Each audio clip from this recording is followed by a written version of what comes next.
Desde que o mundo é mundo, o ser humano em sua insignificante busca de se tornar algo a mais, de ter alguém em quem se inspirar ou de simplesmente almejar por um salvador, existem super-heróis, sejam eles fictícios para alguns e para outros não, como Moisés por abrir o Mar Vermelho sendo o grande herói do povo hebreu, Noé por salvar os animais do dilúvio, Sansão que tinha forças para lutar contra um mesmíssimo leão, Davi que usado por Deus derrotou o gigante Golias e se tornou o rei mais famoso de Israel, até mesmo o próprio Jesus, que em muitas culturas também é Deus e para muita gente é o herói universal desse nosso mundo. O ponto que quero chegar é que super-heróis sempre existiram, o mundo almeja por isso, e obviamente não demoraria muito para tudo isso virar desenhos em quadrinhos, séries quando câmeras passassem a ser inventadas, filmes e gigantescas obras cinematográficas como as do universo Marvel. Porém, e o início, e o meio, e a queda?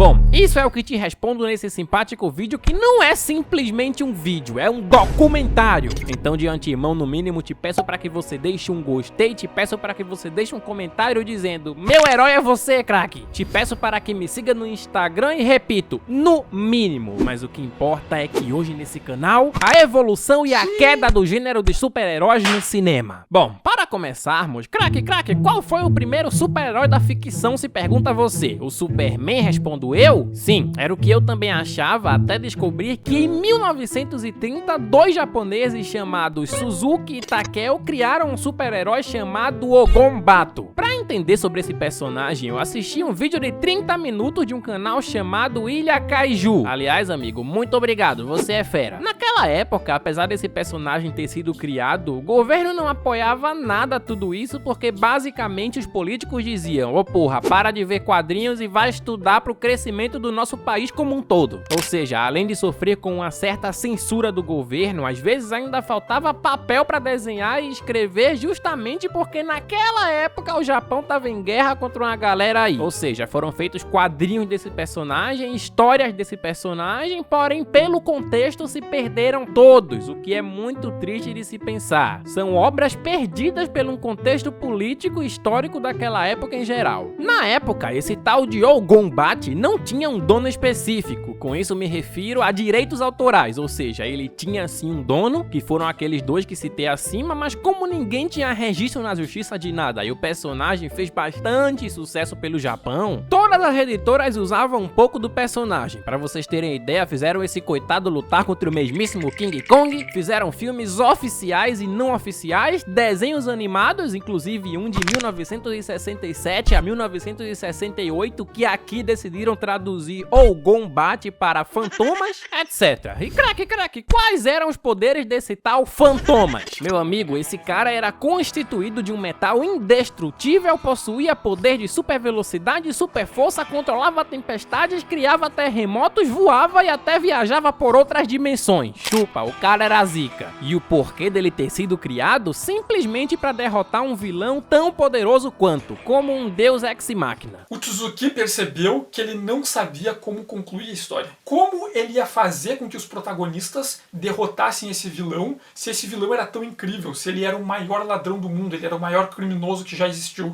Então ele confessa abertamente nesse pós-fácil de que ele resolveu usar um deus ex-máquina.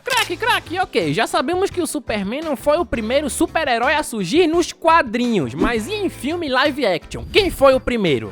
Aí, meu amigo, a gente tem que voltar a anos atrás. E esse tal super-herói é um pássaro? É um avião? Não, é o Judex, lançado em 1916, produziram em 1914, porém por causa da Primeira Guerra Mundial só fomos conhecer esse personagem em 1916. Esse personagem não tinha poderes sobrenaturais e foi interpretado por um tal René Creste. Basicamente, o Judex era um justiceiro que possuía uma identidade secreta e quando não estava combatendo o crime tinha outro nome e levava uma vida normal, ou seja, uma identidade dupla, um alter ego. O personagem se escondia atrás de um chapéu de aba, um manto escuro, defendia os inocentes e tinha apetrechos com tecnologias avançadas, claro, para a época, e usava isso para brigar com os vilões. Seu esconderijo era, adivinha o quê? Sim, uma caverna que ficava embaixo do seu castelo. Sinto que o Batman foi fã desse cara. Seu pai está morto e o suicídio aconteceu depois de um banqueiro acabar com a renda da família, e sua mãe o fez jurar vingança em cima do túmulo do marido. E assim começa a história do primeiro justiceiro dos cinemas. Não muito distante, em 1920, também foi lançado Zorro, um homem valente que combatia o crime, usava uma máscara, defendia os fracos e oprimidos, usava trajes pretos, chapéu e sua assinatura era um Z que ele deixava estampado às vezes nas roupas dos inimigos ou em árvores para provar que o Zorro passou ali. Como era um justiceiro, o personagem não era tão querido pela polícia, mas ele tinha tudo. Tinha um cavalo preto, era bom com armas, era bom em luta corporal e era extremamente popular fora das telas. Tanto é que ao total esse querido teve 7 filmes americanos, 5 seriados, 3 produções mexicanas, 34 europeias e uma indiana. Sim, Zorro ganhou o mundo. E curiosidade foda, nas primeiras HQs do Batman, o próprio Morcegão se dizia um grande fã do Zorro. Fim da curiosidade foda. A coisa foi pra frente mesmo quando em 18 de abril de 1938 chegavam às bancas norte-americanas os primeiros exemplares da edição de estreia da revista Action Comics, publicada pela Detective Comics, que mais pra frente viria a se tornar a própria DC Comics. Nela tinha uma coletânea de 64 páginas com diversos tipos de histórias. Dentre essas histórias, a primeira aventura do Superman. Não sei se é falsa, não sei se é verdadeira, provavelmente é falsa, mas achei no Mercado Livre essa revista clássica por aproximadamente R$500. Detalhe, realmente é falsa, porque se tu tem essa revista original, ela vale fácil aproximadamente 18 milhões de reais em um leilão. Nessa revista conhecíamos Clark Kent, um homem que veio de outro planeta, que na Terra, ao atingir a maturidade, viu que podia saltar sobre prédios, levantar pesos incríveis, correr mais rápido que um trem e nem um revólver podia perfurar sua pele. Aliás, sabe aquela imagem clássica do Superman levantando um carro? Então, veio dessa HQ. E quer outra curiosidade foda? O Superman não voava, só pulava alto. Fim da curiosidade foda. Essa primeira HQ do Super foi um sucesso e a partir daqui surgiu a época de ouro dos quadrinhos, porque um ano depois foi lançada a HQ do Batman, Detective Comics 27. Caso queira ver tudo isso assim como eu, recomendo fortemente um canal chamado Nerd All Star. Lá esse querido leu e ilustrou todo esse quadrinho pra gente. Surgiram também as HQs do Capitão América, que tiveram grandes histórias envolvendo a Segunda Guerra Mundial que estava rolando na época. Sim, o Capitão América já socou o próprio Hitler. HQs do Homem-Aranha, que pesquisando eu vi que a primeira revista em que esse personagem apareceu hoje também vale milhões. HQs dos X-Men, HQs do Hulk, enfim. De 1938, quando foi lançada a HQ do Super, até hoje toda essa coisa de quadrinhos só evoluiu. Foi a época de ouro, porém o título do vídeo não tem a ver com HQs, e sim com cine e super-heróis em geral, então sigo. A primeira série de filmes baseadas em um herói da DC Comics chegou aos cinemas em 1941 com As Aventuras do Capitão Marvel, onde sim, eu assisti tudo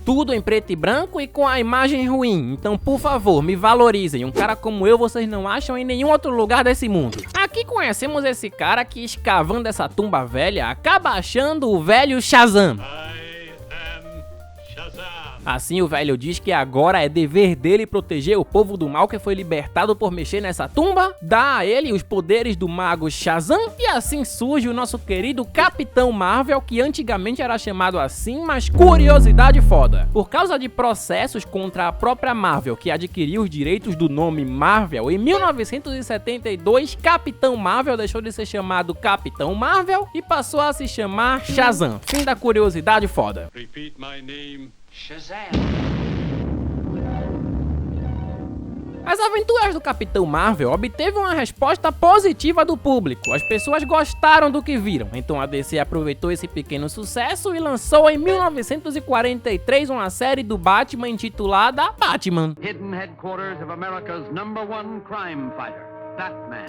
Não sei vocês, mas eu achei foda. Levando em consideração os recursos cinematográficos da época, eu assisti isso aqui e, confesso, me diverti. Ademais, uma das coisas que mais me chamam a atenção é que, como isso aqui estava sendo lançado no auge da Segunda Guerra Mundial, geralmente essa série colocava os japoneses como os vilões de tudo. Tá acontecendo tal coisa de ruim? Bom, provavelmente é culpa de algum japonês safado. E se você tem curiosidade de saber quem foi o primeiro intérprete do Batman, tá aí, Caped Cruzed. Infelizmente, eu não achei uma foto sequer do ator na internet, mas tá aí ele. Esse seriado do Batman também acabou sendo um sucesso, o que fez com que em 1948 fosse lançado Superman, o seriado, onde o Super era interpretado por um tal de Kirk Allen. Prazer, amigo, tô te conhecendo agora, perdão. E nele vemos o Superman colocar trilhos de trem no lugar, vemos o Superman voar. Detalhe, quando o personagem voava, ele virava um personagem animado ao invés de um ser humano normal, levar tiros com sua pele impenetrável. E apesar das limitações da época, confesso que isso aqui não foi algo ruim de se assistir. Por outro lado, o primeiro filme baseado em um personagem da Marvel Comics foi Capitão América de 1944, que na verdade não é bem um filme, e sim um seriado que não conta a origem do personagem, mas tá aí. Ele combate o crime e usa a roupa clássica do Capitão América. Confesso que não curti tanto o seriado, e pelo jeito não é só eu, porque a partir desse filme a Marvel se travou para obras em live action por mais de 40 anos e focaram só nos quadrinhos. Enquanto isso, a DC continuou prosperando tanto na indústria da TV quanto nos quadrinhos. Assim lançaram As Aventuras do Superman em 1952. Olha lá no céu,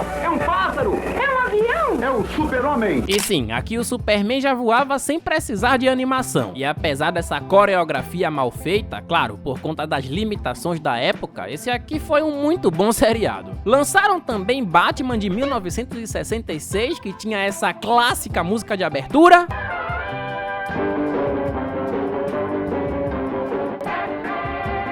E apesar de já terem uma tecnologia legal e dinheiro para produzir algo sério, focaram mais no humor porque naquela época tinha muita frescura para passar as coisas na TV. Então, acreditem ou não, aqui temos cenas classicaças como a do Coringa apostando surf como Batman. Isso aqui é único e inesquecível. O charada é bom, mas que manobra! Isso aqui é tão bizarro que os dubladores brasileiros chamam o Coringa de charada e não tão nem aí. Tivemos outra série do Shazam em 1974. Foi dado ao jovem Billy pelos imortais o poder para ao pronunciar a simples palavra Shazam! Aliás, meu amigo, que cabelo esquisito esse seu. Em 1975, Os Segredos de Isis, que era como uma Shazam versão feminina. Aliás, belíssima essa atriz. Eu casava e deixava meu cartão de receber todo mês com ela. Mulher Maravilha, também de 1975. Tá aí outra atriz que eu dava todo o meu salário. E enquanto a Marvel, relacionada a live action, tava lançando só coisa pequena, só coisa mequetrefe, como Spider Super Story de 1974, o Incrível Homem-Aranha 1977, o Incrível Hulk de 78, que perdoem-me os fãs, é até divertidinho, mas também é mequetrefe. A DC voava e ia aos ares de vez com o primeiro grande projeto de super-herói a ser popular em todo o mundo. O primeiro projeto que fez os outros passarem a ver super-heróis finalmente como algo sério. Superman, o filme. Olha lá no céu, é um pássaro! É um avião! É o Super-Homem! Que sim, não foi o primeiro filme de super-herói a ser lançado pro cine, mas até então tinha sido o mais caro, o que mais fez sucesso e sim, o melhor. Aqui tínhamos atores de peso como o próprio Marlon Brando interpretando Jor-El, pai do Superman, o Gene Hackman como Lex Luthor, e até então desconhecido, mas que virou o rosto base e entrou na pele do personagem, Christopher Reeves como Superman. Bom, a história é simples. Aqui conhecemos Jor-El, um cientista que sabe que seu planeta Krypton vai virar merda e por isso manda o seu filho em uma nave espacial pra Terra antes que isso aconteça. Aqui ele é adotado por Martha e Jonathan Kent, recebe o nome de Clark Kent e obviamente todos sabiam que desde o começo ele estava destinado a coisas grandes, coisas que vão desde aterrissar um avião que tava caindo até salvar um gatinho que tava em cima de uma árvore. Adoro esse Superman, adoro essa leveza, essa bondade, adoro como esse filme sabe intercalar entre momentos sérios engraçados, momentos cômicos, enfim, esse Superman é hiper mega super poderoso. Pra vocês terem noção, ele levanta as placas tectônicas da Terra, ele gira em volta da Terra pra voltar no tempo. E como sua única fraqueza, claro, está a Kryptonita, uma espécie de pedra que veio adivinha de onde? Krypton, seu planeta natal. A coisa é que esse filme foi um sucesso tanto em crítica quanto em bilheteria. E sim, para mim foi o filme de super-herói mais importante da história. Foi o que fez com que as pessoas levassem esse gênero a sério. Superman, o filme, andou para que o universo cinematográfico Marvel pudesse correr. Porém, para isso, falta. Se você chegou até esse momento e pensou, pronto, a partir de agora só vem coisa boa, é a era dourada dos super-heróis. Não era, porque Superman 2 chegou e foi até bom, tendo lá uma das melhores lutas que já vimos em um filme de super-herói até então, tendo conflitos entre ser um super-herói ou ser um ser humano normal. Por exemplo, quer ser um ser humano normal? Seja e fique com a garota. Quer ser o Superman? Agarre suas responsabilidades e não fique com a garota. Ou seja, um tal conflito que a gente chega a ver no Spider-Man 2 do Tobey Maguire já existia desde aqui. Por isso, repito, pro gênero de super-heróis, esse filme, essa saga foi um marco. Com isso, então, tivemos Superman 3, um filme que já começa errado porque o elenco tava meio rachado e atores conhecidos que participaram dos dois primeiros não queriam participar desse. Assim, meteram o comediante Richard Pryor no elenco e um filme que deveria ser do Superman, em vários momentos passou a ser do Richard Pryor fazendo palhaçadas. Uma coisa interessante que acontece aqui é que o Superman entra em contato com uma Kryptonita diferente que o deixa malvado. Porém, o malvado dele não é malvado de querer matar os outros, é malvado de querer meter com toda mulher bonita que ele encontra por aí. Aliás, se pra você essa atriz tem cara conhecida, é porque ela é a mãe do Clark do Superman em Smallville, As Aventuras do Superboy. Mas sim, meu querido, aqui o Superman tá tão tarado que ele começa a destruir coisas em troca de passar a noite com essa mulher aí. O homem quer sexo e tá perigoso, cuidado. Por tudo isso, essa terceira parte do filme não foi bem recebida pela crítica. Porém, como o Superman nessa época era o super-herói mais famoso do mundo, eles fizeram pra ganhar dinheiro o spin-off da Supergirl, que foi hiper, mega, super mal avaliado pela crítica e público. E pra enterrar de vez essa saga e provar que essa realmente não era a era de ouro dos super-heróis, eles fizeram Superman 4. Esse filme já começa errado quando uma empresa chamada Cannon Filmes obteve o direito de fazer um filme sobre o personagem. E eu prefiro não me aprofundar muito nisso, mas olha o tanto de filmes classe B que essa empresa já fez. É uma lástima. Pra piorar, a empresa prometeu que esse quarto filme teria o orçamento mais alto dentre os 4. Porém, quando chegaram pra gravar, viram que não tinha nada disso. Era só pau e água. Então tivemos efeitos especiais muito piores que o primeiro. Pior, cenas recicladas, um vilão ridículo, uma história ridícula e enfim, pelo menos provaram algo. O mundo ainda não estava pronto. A tecnologia ainda não estava pronta para a época de ouro dos super-heróis. Pra provar isso, em 1986 a Marvel fez Harold o Pato, um filme que tá errado só de existir. Quem será que eles estão entrevistando esse mês? Caralho, que patinha boa, hein, mano? É, esse pato super-herói que veio de outro planeta tá realmente querendo descabelar o palhaço. Que palhaçada esse filme. Digo, que pataquada esse filme. Gostaram do trocadilho? Sei lá, até as expressões faciais desse pato me assustam, então não quero nem mais falar dele. Fizeram também O Justiceiro em 1989, que contava a história de um cara que teve sua filha e esposa mortas e decidiu punir os criminosos. E apesar desse filme contar com o editor de vários filmes famosos como O Exterminador do Futuro, Rambo 2 e Comando para Matar, o editor não deu o comando... gostaram de outro trocadilho? Não deu o comando para fazer com que esse filme fosse bom. Primeiro porque o contratado para fazer o personagem principal, o Dolph Lundgren, atuava como uma porta.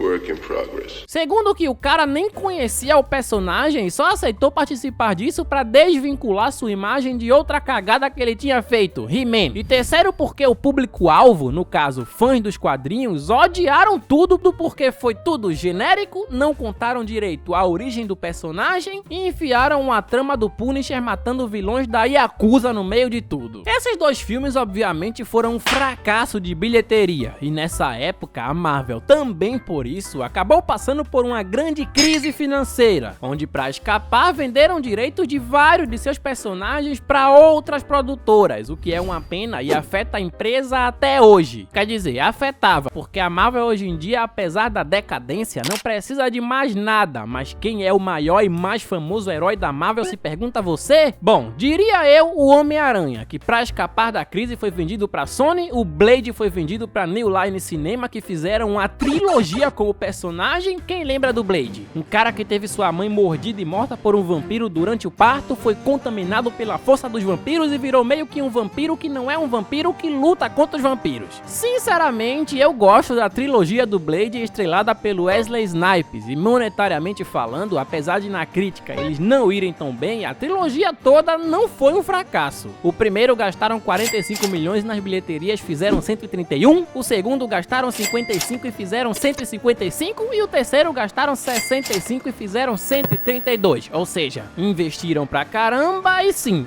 esperavam mais, porém ao menos não saíram no prejuízo, e a trilogia de Blade coletou aí diversos fãs pelo mundo. Aliás, querem um vídeo sobre a trilogia de Blade? Comente sim, craque. Traz aí a trilogia do vampiro que não é vampiro, que quer matar vampiro. Enfim, como eu já tinha dito, em 1999 eles venderam os direitos de produção cinematográficos do Homem-Aranha pra Sony, porém pra chegar lá ainda falta. Venderam os direitos dos X-Men pra Fox, porém pra chegar lá ainda falta. E venderam os direitos do Quarteto Fantástico, que pra chegar lá, claro, também ainda falta, porque enquanto a Marvel tava tentando se livrar da falência, a DC em 1989 contratou Tim Burton, um diretor sério conhecido por fazer filmes um tanto quanto sombrios, e disse: meu amigo, eu quero que tu faça um filme do Batman. E assim, em 1989, com o grande Michael Keaton estrelando como Batman e o grande Jack Nicholson, ganhador de Oscars, estrelando como Coringa, tivemos Batman. Eu sou o Batman.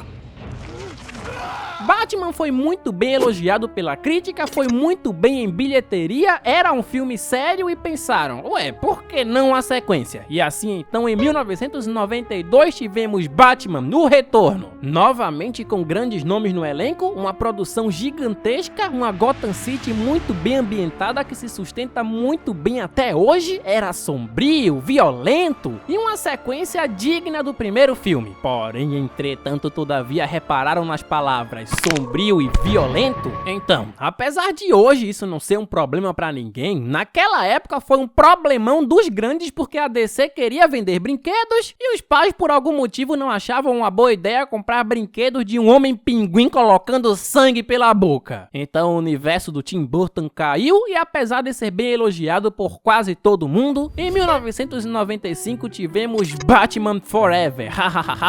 Sim, aquele mesmo em que o Batman era interpretado pelo Val Kilmer, que reza a lenda vivia arrumando briga com a produção. Esse aqui, diferente do universo do Tim Burton, era mais colorido, tinha o Jim Carrey como um dos vilões, e não tô reclamando disso, eu amo o Jim Carrey e amo até mesmo o vilão que ele interpreta aqui, mas o tom de um filme para outro foi mudado completamente. Por quê? Bom, sendo bem sincero e sem piada alguma, por causa do McDonald's, que naquela época era uma das maiores empresas do mundo, e se você não agradasse a ela, você não vendia bonecos. Então, tome piadinhas pra lá e pra cá. Can I persuade you to take a sandwich with you, sir? I'll get drive-thru. Os vilões, ao invés de amedrontadores, eram mais engraçados do que qualquer outra coisa. Porém, entretanto, todavia, isso aqui não era de todo ruim. Tinha lá os seus cenários muito bons às vezes. O Val Kilmer, que para mim, repito, para mim, não é um Batman ruim. E o que importa é que isso aqui financeiramente deu certo. Fizeram muita grana, venderam muitos bonecos, e em 1997 a DC decidiu apostar em Batman e Robin, considerado por muitos, incluindo a mim, como o pior filme do Batman lançado até hoje. Isso aqui é um tremendo de um carnaval. Dessa vez quem interpretou o Batman foi o George Clooney, o vilão era o Homem de Gelo, interpretado pelo mesmíssimo Arnold Schwarzenegger, que não parava de fazer trocadilhos sobre gelo. This man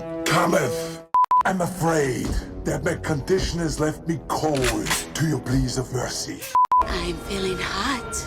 I find that unlikely. Aliás, Arnold, te amo, mas tu atua muito mal. Pra piorar, o plano dele é transformar toda a cidade num cubo de gelo, porque sim. E pra piorar, sim, esse é aquele Batman que tem bate-mamilos, bate-bumbuns, bate-cartão de crédito e me fez ficar com uma terrível bate-depressão assistindo. E pra fechar, tudo é clichê, genérico, a maioria das lutas são mais coreografadas, tem piadas adultas mesmo parecendo ter sido um filme feito pra crianças e o resultado crítico, aí está, foi terrível. Já nas bilheterias foi também um dos maiores fracassos da Warner até então, porque gastaram 160 milhões de dólares, sendo esse até então o filme mais caro do gênero, e arrecadaram apenas 238. Se salvaram por causa da venda dos bonecos, mas depois daqui o Batman morreu por um tempo. Porém, repito, por um tempo. Apesar de tudo isso, a DC não fraquejou. Esqueceram por um tempo personagens como Batman e o Superman, pelo menos no cine, porque em 2001 estavam a todo vapor com Smallville, as aventuras do Superboy. Porém, aqui estamos falando por enquanto de cine. Assim, no cine, então lançaram um filme chamado Steel, o Homem de Aço, de 1997. Nunca ouvi falar e sim, tiveram prejuízo. Depois lançaram Mulher Gato, de 2004, sendo um dos piores filmes de super-heróis que eu já vi na vida. What a perfect idea.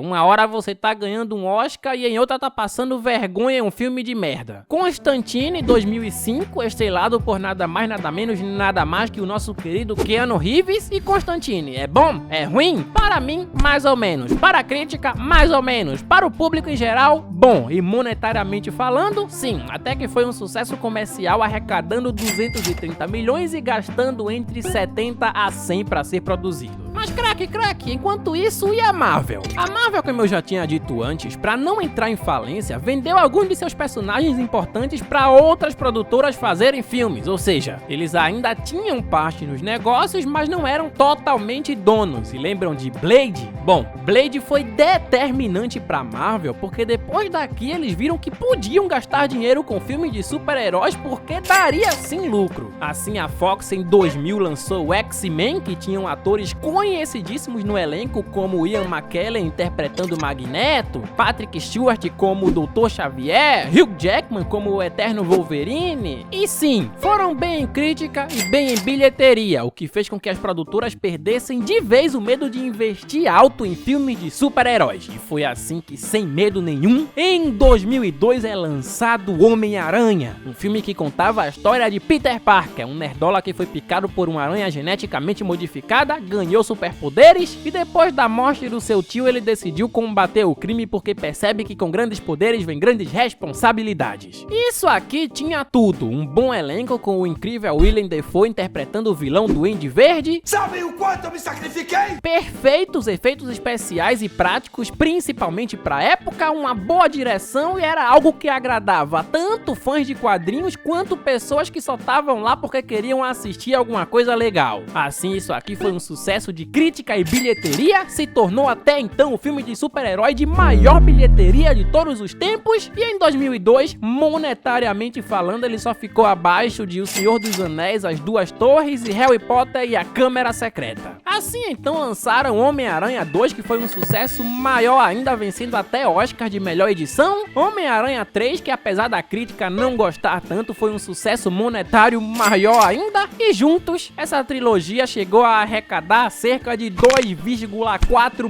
bilhões. Vocês têm noção da importância do Homem-Aranha pro cine de herói? Vocês imaginam o quanto a Marvel sofreu por não possuir os direitos de adaptar o personagem pro cine? Pois é, a vida é injusta assim mesmo. E pra provar que é injusta, a Fox fez X-Men 2, que também foi um sucesso de crítica e bilheteria. E agora você se pergunta, e agora, craque? Chegamos finalmente na época de ouro dos super-heróis? Não, porque nem tudo que lançavam era sucesso. Exemplos: Demolidor, O Homem Sem Medo, filme que conta a história de um garoto que ficou cego num acidente, teve seu pai morto por os mafiosos, vai atrás de vingança e pra mim não importa nada. A cena que eu mais consigo se lembrar desse filme é uma que ele tá no parque lutando dançando com essa tal de Elektra.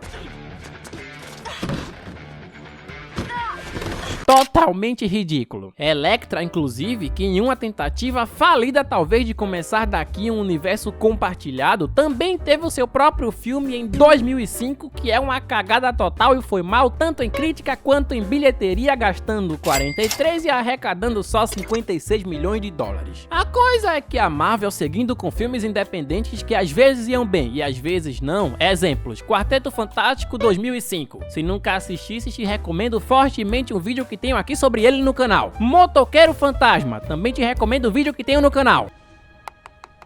Etc, etc. Chegamos finalmente em 2008, finalmente na era de ouro dos super-heróis. Porém, para isso falta um pouco porque, claro, a DC de 2005 a 2012 produziu a que é, para mim, a melhor trilogia de um filme de super-heróis: Batman. Eu não vou matar você, mas não tenho que salvá-lo. Sim, eles esqueceram o Batman desde 1997 e em 2005 contrataram o mesmíssimo Christopher Nolan para dirigir a incrível trilogia do Cavaleiro das Trevas. Os filmes que trouxeram de volta o Batman como um personagem sério e revitalizaram de vez esse personagem no cine. E claro, como esquecer da atuação do Heath Ledger, mais conhecido como o melhor Coringa que já vimos em tela. Que não nos mata, só nos deixa mais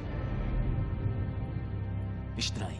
Essa trilogia foi um tremendo sucesso tanto em crítica quanto em bilheteria. Batman, o Cavaleiro das Trevas, inclusive é um dos filmes do gênero mais bem avaliado de todos os tempos. E nas bilheterias eles passaram dos 1 bilhão, sendo esse até então o primeiro filme de super-herói a alcançar essa marca. E agora você se pergunta, e aí craque, 2008, chegamos finalmente na era de ouro dos super-heróis? Sim, mas não com o Batman, não com o Homem-Aranha, não com nenhum personagem que alguém imaginaria que fosse, e sim com um personagem pouquíssimo conhecido pelo público até então, com um ator totalmente problemático que já tinha sido preso diversas vezes por crimes relacionados ao consumo de drogas, com um orçamento de 140 milhões, ou seja, apostaram alto e arriscado. Foi finalmente lançado Homem de Ferro. Eu sou o Homem de Ferro. Que foi bem em crítica, bilheteria, tinha bons efeitos especiais, uma boa atuação, um personagem principal super interessante e apesar de não terem alcançado a marca do bilhão nas bilheterias, eles tinham um plano, uma iniciativa.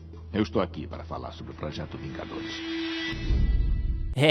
Assim em 2008 foi lançado o Incrível Hulk e adivinha quem tava lá no final? E se eu dissesse que nós estamos montando uma equipe? Foi lançado Homem de Ferro 2 e adivinha o que tinha no pós-créditos finais? Senhor, encontramos.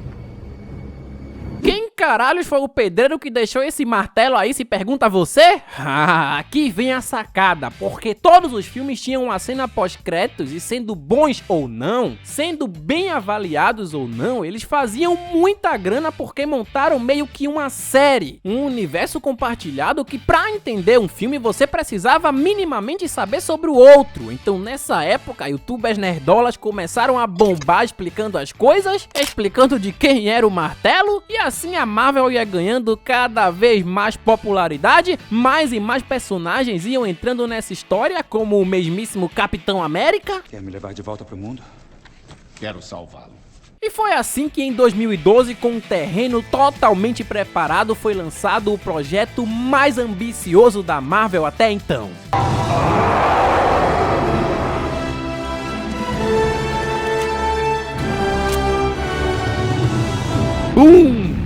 Isso aqui era de explodir cabeças e deixava qualquer nerdola maluco. Assim iam sempre aparecendo cena pós-créditos, cena pós-créditos, cena pós-créditos. E a Marvel chegou num patamar tão alto que enquanto a DC em 2017 lançava a Liga da Justiça, juntando os super-heróis mais conhecidos do mundo e fazia uma bilheteria de 600 milhões, a Marvel pegava um grupo de personagens nada conhecidos como os Guardiões da Galáxia e faziam 800 milhões. Uma diferença gritante. E por quê? Bom, vamos por partes. Voltando entre 2008 a 2013, obviamente vendo que a concorrência estava passando por cima com tudo, como um trator, a DC em 2013 pensou, e se a gente também criasse um universo compartilhado? Assim iniciaram tudo com o super-herói mais icônico dos quadrinhos, o mesmíssimo Superman.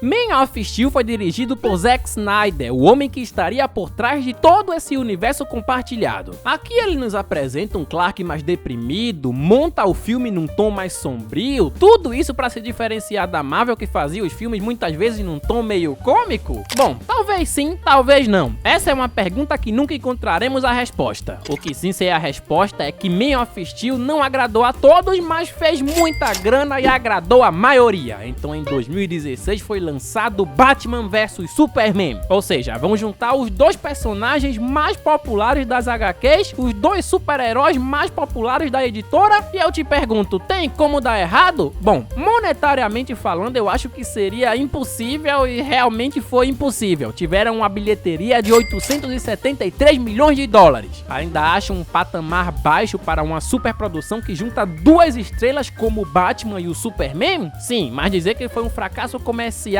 não foi. Já a crítica arriou a lenha no filme, disseram que ele era genérico, exaustivo, que só foi feito para introduzir o Batman nesse universo e que foi errado fazer isso, visto que o ideal seria ter feito um filme do Batman solo primeiro. E claro, como esquecer da cena em que até hoje todo mundo fala mal? Martha! Sim, o Batman não mata o Superman porque o nome da mãe dele também é Martha. A ideia por trás foi boa. Basicamente, o Batman achava o Superman um deus perigoso que podia fazer tudo e não tinha amor a ninguém. E quando descobre que sim, ele tinha uma mãe, ele tinha sim amor, decide não matá-lo. Ideia boa, execução ruim. E enquanto a DC estava sofrendo com críticas sobre o quão grande poderia ter sido e não foi esse filme, a Marvel mais uma vez arrebentava a boca do balão, nos trazendo nesse mesmo ano Capitão América Guerra Civil. Um filme que fazia o Homem de Ferro lutar contra o Capitão América por discordância sobre se os heróis deveriam ser punidos pelos estragos que faziam enquanto salvavam o mundo, que fez mais de 1 bilhão em bilheteria tranquilamente, e que em um acordo com a Sony ele ainda nos trouxe o super-herói mais conhecido da Marvel pela primeira vez em uma obra em live action cinematográfica feita pela própria Marvel. Oi, galera. Muito bom.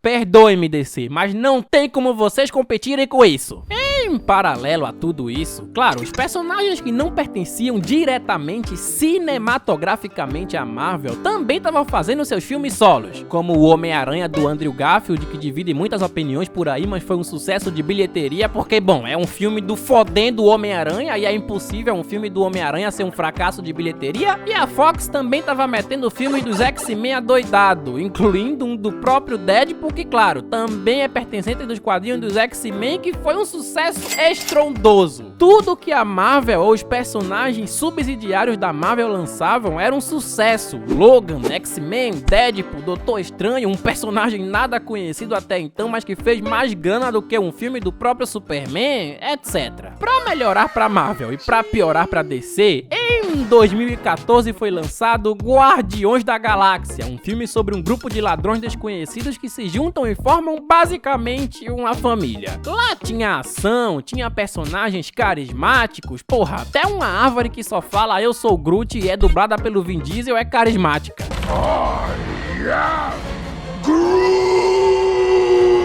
Aliás, falando no Vin Diesel, se não visse meu vídeo de Velozes e Furiosos, se deixa o resumo aí em cima, é um dos melhores vídeos que eu já fiz. Tinha comédia. Criado desde jovem por mercenários chamados saqueadores. Eu não sabia como essa máquina funcionava. Tinha músicas boas dos anos 70, 80, tinha drama, tinha comédia, tinha time cômico, tinha comédia, e eu já disse que tinha comédia? Pois então, isso aqui foi um sucesso gigantesco, transformou-se numa trilogia e passou a moldar outros filmes desse mesmo gênero, sendo eles da própria Marvel, como Thor Ragnarok,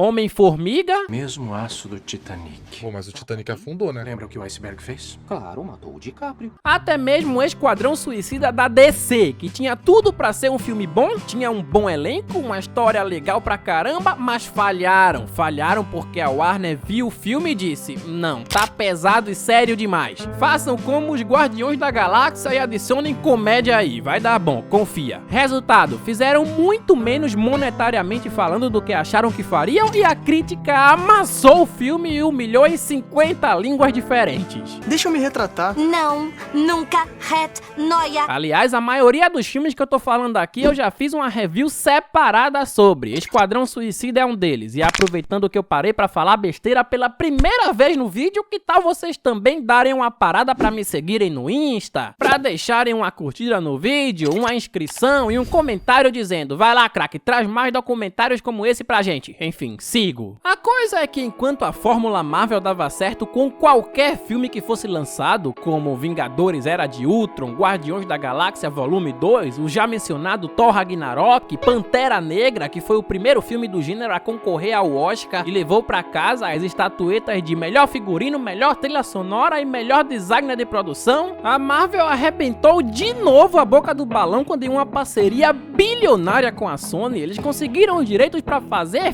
filmes do Homem-Aranha. Assim, em 2017 tivemos Homem-Aranha de Volta ao Lar, que teve uma bilheteria altíssima, e agora a Marvel tinha o poder de colocar esse personagem em qualquer filme que fosse. Ou seja, tá aí mais um motivo pra todo mundo querer ver filmes da Marvel quando lançados. E assim, juntando tudo isso, tivemos uma das maiores experiências cinematográficas desse gênero quando em 2018 a Marvel lançou Vingadores Guerra Infinita, um filme que juntava todos esses heróis que já apareceram anteriormente em algum filme dessa grande saga pra lutar contra o vilão mais vilão dentre todos os vilões até então, Thanos.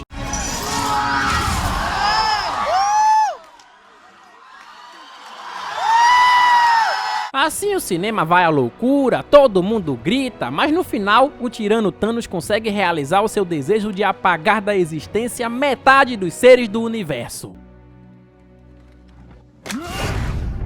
Que cena, que momento, que ápice! E enquanto isso, a DC a essa altura tinha lançado filmes como Mulher Maravilha, que foi muitíssimo bem em bilheteria e crítica, e ao invés de lançarem também filmes como, sei lá, Cyborg, Aquaman, The Flash, ou até do mesmíssimo próprio Batman, eles decidiram sem mais nem menos juntar todos esses personagens citados acima pra derrotar um mal maior. Ou seja, diferente dos Vingadores que tinham toda uma bagagem atrás, ou seja, a gente conhecia os personagens, a DC não apresentou ninguém direito e tá aí, toma aí o seu filme. Um filme da Liga da Justiça, obviamente, é quase impossível ir mal em bilheteria, até porque, porra, você tem ali o Superman, o Batman, o Flash, personagens conhecidíssimos. Então tiveram uma bilheteria de 660 milhões, que é muita grana, mas é muito abaixo do esperado, visto que um filme do Homem-Formiga,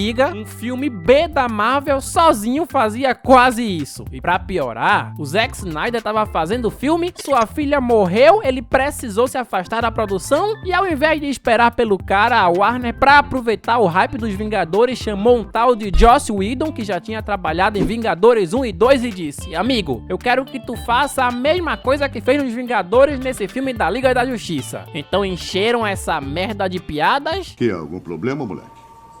Não, problema nenhum, moço. Acho bom mesmo.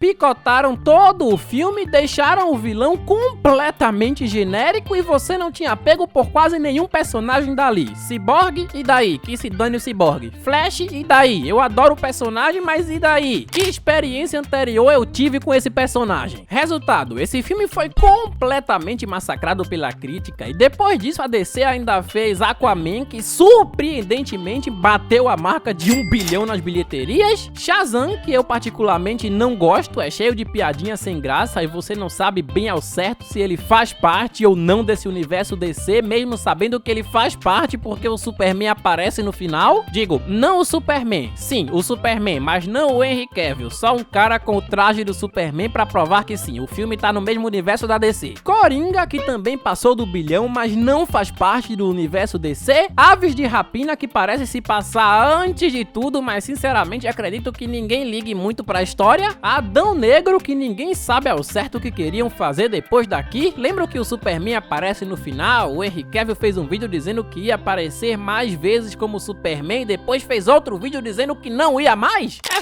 foda essa vida, cara. Shazam, Fúria dos Deuses, péssimo filme. O Esquadrão Suicida, que é um filme muitíssimo bom, dirigido pelo James Gunn, o mesmo cara que fez Guardiões da Galáxia, e ninguém sabe ao certo onde caralho disso aqui se encaixa na cronologia da DC. The Flash, que saiu depois do Ezra Miller ter quase assassinado uns havaianos por aí. Aliás, esse é um dos filmes mais decepcionantes que eu já vi em minha vida, e que também ninguém sabe ao certo onde caralhos fica a cronologia disso aqui. Aquaman e o Reino Perdido, lançado recentemente. Besouro Azul, que me recusei a ver porque já estou cansado e saturado disso tudo. E o que eu posso dizer é que sim, tivemos projetos bons como The Batman do Robert Pattinson, Coringa do Joaquin Phoenix, porém, entretanto, todavia, esses são projetos solos, projetos independentes que não dependem de outro filme pra você entender a história, porque se dependessem, adeus, eu não iria ver, porque pra mim esse universo estendido da DC morreu, e não só pra mim, porque o mesmíssimo James Gunn foi contratado pela Warner, matou no peito, e em 2025 ele nos trará Superman Legacy, um filme que vai reiniciar ou talvez apenas começar do zero esse novo universo da DC. Bom, o desejo muita sorte, mas craque, tá, esse foi o auge do gênero de super-heróis, e por que caiu? Bom, o porquê da DC ter caído já mencionei antes, porque tudo ali virou uma bagunça, mas o porquê do gênero em si ter caído, isso te conto agora porque passaremos para o universo cinematográfico Marvel. Bom, em 2018, depois de Vingadores Guerra Infinita, todo mundo ficou curioso e atônico para saber o que iria acontecer com os heróis que evaporaram. Então a Marvel, pela terceira vez, quarta vez, não sei, já me perdi, arrebentou de novo o gênero de super-heróis quando nos trouxe Vingadores Ultimato, o filme que marcava de vez a luta final contra o Thanos e reunia todos os heróis apresentados naquele universo para uma super batalha final. Isso aqui é o auge, é elite, e ver no cinema foi uma experiência única, repito, única.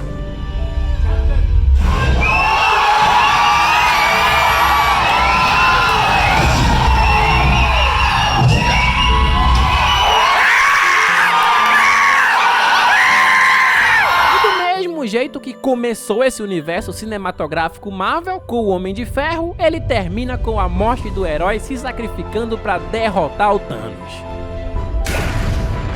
Vingadores Ultimato fez tanta grana que se tornou a maior bilheteria de todos os tempos, passando Avatar, que depois passou Vingadores de novo quando foi relançado pelo Cameron. Depois daqui, obviamente era muito difícil replicar a mesma emoção que eles nos fizeram sentir com o encerramento dessa fase. Como fazer algo assim de novo? E eu te digo, conseguiram quando implementaram no UCM o conceito de multiverso, ou seja, juntaram o Homem-Aranha do Tom Holland, o Homem-Aranha do Tobey Maguire e o Homem-Aranha do Andrew Garfield. E apesar do roteiro genérico, não teve um que não gritou no cinema quando viu essa porra.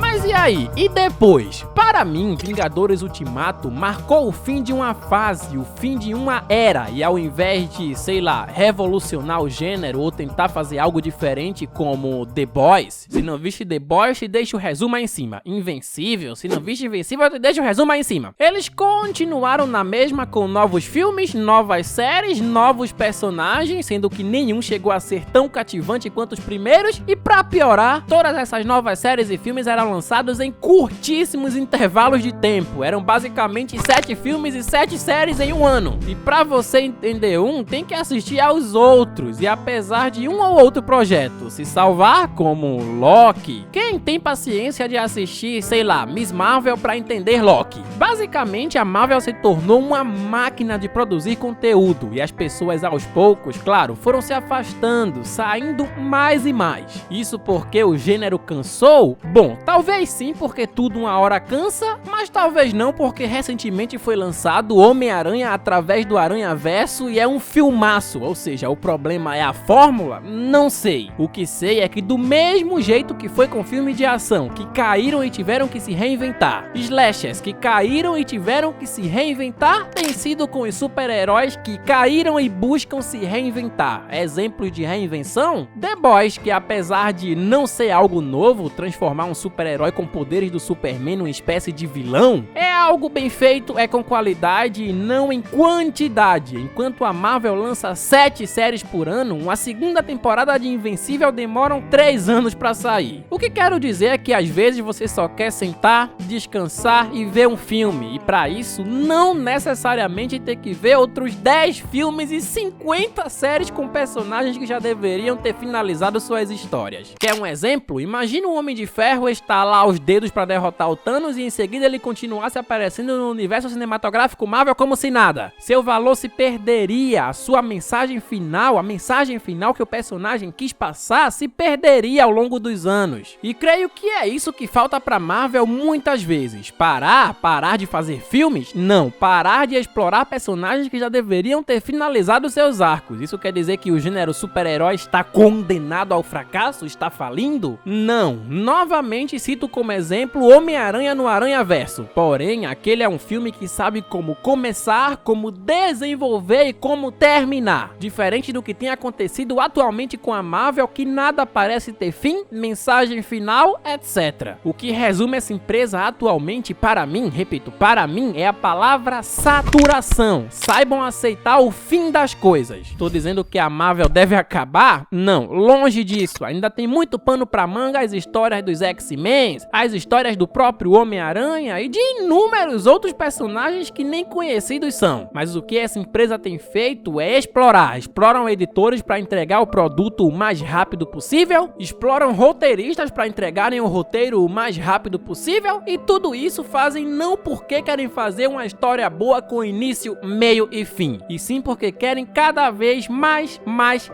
explorar um gênero que precisa de reinvenção, um descanso ou apenas um recomeço. Deixa pra lá, cara. Aí, você já viu um novo vídeo na televisão? Demais, eu tô ligado em tudo que tá rolando. Falou. Hã?